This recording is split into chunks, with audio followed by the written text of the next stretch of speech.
वंदे मातरम गीत को लेकर कांग्रेस के फैसले के बाद महाराष्ट्र की राजनीति में नया विवाद खड़ा हो चुका है। कांग्रेस ने फैसला किया है कि वो सार्वजनिक कार्यक्रमों में वंदे मातरम के शुरुआती 2 अंतरे ही गाएगी। इस फैसले पर बीजेपी ने कांग्रेस को घेरा है, तो वहीं अब उद्धव गुट भी इस मुद्दे से पीछे हटता हुआ नजर आ रहा है। जब आदित्य ठाकरे से वंदे मातरम के इस मुद्दे पर स्पष्टीकरण मांगा गया तो उन्होंने बीजेपी पे ही सवाल उठा दिया।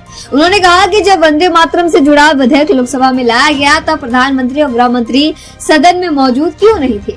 आदित्य ठाकरे ने बीजेपी पर निशाना साधते हुए कहा कि उनकी पार्टी के लिए यह मुद्दा राजनीतिक बयानबाजी से ज्यादा महत्वपूर्ण है। उन्होंने वंदे मातरम के सम्मान को लेकर बीजेपी से ही सवाल किया और पूछा कि बीजेपी का इस गीत और स्वतंत्रता आंदोलन से क्या संबंध रहा है।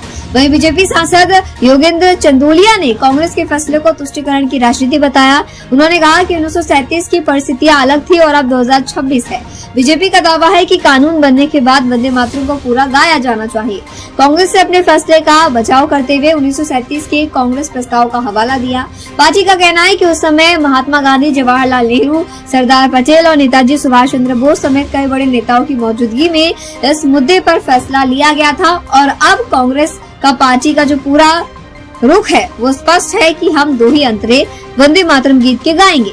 हालांकि अब इस पूरे मुद्दे पर आदित्य ठाकरे ने क्या कुछ कहा था वो भी आप सुनिए। पहली बात तो ये है कि हमारे पार्टी का स्टैंड साफ है कि जब वंदे मातरम का बिल लोकसभा में आ रहा था, पेश हो रहा था, तब प्रधानमंत्री महोदय और गृह मंत्री महोदय उस सदन में क्यों नहीं थे, उसी पे हमारा ऑब्जेक्शन है। ये वंदे मातरम का अपमान है और भाजपा अपना नाता वंदे मातरम से क्या है और कौन से रेवोल्यूशनरीज भाजपा में थे जिन्होंने वंदे मातरम कह के फांसी पे गए, ये बताया भाजपा में।